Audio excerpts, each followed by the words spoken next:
Olá pessoal, tudo bem? Aqui é o Leonardo Lousada. Eu vou estar explicando a utilização da planilha de vigas. A gente tem viga retangular, viga T e cisalhamento também. Aqui a gente também tem pilares, tá? Mas eu posso estar mandando para vocês essa planilha sem nenhum tipo de problema. Porém, o que vai estar sendo vendido aqui seria a planilha de vigas. No caso aqui eu vou explicar brevemente sobre a viga retangular. A viga T é basicamente a mesma coisa. Depois eu explico o cisalhamento, tá? Aqui a gente tem os dados de concreto, os dados da viga, né, a largura e a altura, cobrimento, o aço, a barra de tração na parte de baixo, a barra de compressão na parte de cima e o diâmetro do estribo.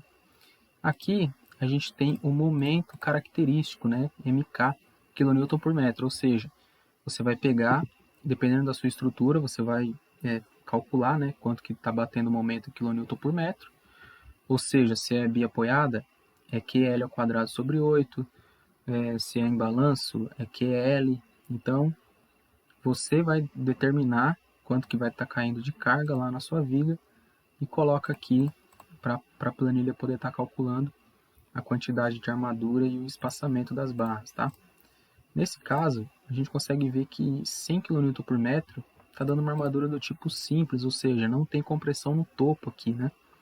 Porém, a gente sabe que a gente coloca uma armadura porta-estribos, que geralmente é de 8 milímetros no mínimo, né? Então, aqui venceria do tipo simples, ou seja, eu preciso só de barras embaixo. Quantas barras? 5 barras embaixo. Porém, se fosse só uma camada, não passaria, porque a distância entre as barras aqui, de face a face, está dando 1,5. Então, eu poderia aumentar a bitola ou a espessura da viga. Agora ela está passando com segunda camada, então eu preciso de 5 barras, mas eu coloco 3 na primeira camada aqui, depois 2 um pouco mais para cima na segunda camada, tá? E aqui o espaçamento de cada uma delas. Ok, segunda camada, então passaria. Talvez, eu não cheguei a fazer esse teste, ó, 0,4 passaria. Enfim, mas eu queria mostrar para vocês, além dessa capacidade, para a gente fazer uma com viga dupla aqui. Por exemplo, se fosse 120, ó, já daria armadura dupla.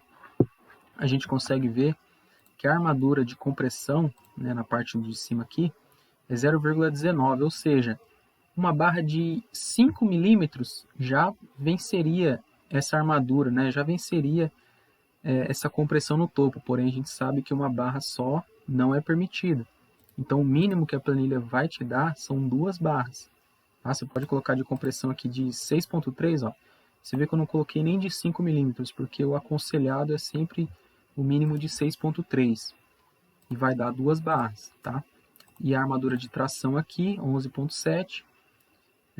E a armadura mínima, caso a armadura de tração for menor do que a armadura mínima, a planilha vai pegar a armadura mínima. Então aqui, ó, bem fácil, ó. Se fosse 200 aqui, eu vou colocar bastante carga, ó, já daria erro. Ou seja, essa viga não está suportando. Poderia ser 60 centímetros aqui, por exemplo. Ó.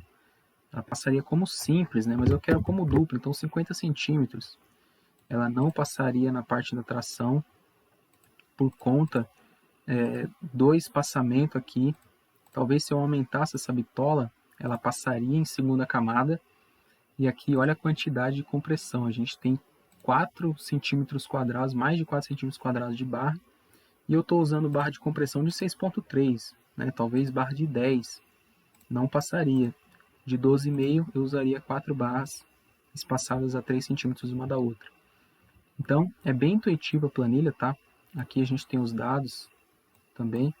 E aqui na parte da viga T, a gente tem a mesma coisa praticamente. Eu coloquei um desenho aqui para vocês saberem o que é o que. O BW aqui, largura, tal. E aqui é a mesma coisa, você vai colocando o momento, né? 120 aqui. Se ela não passar na primeira camada, você olha se passa em duas.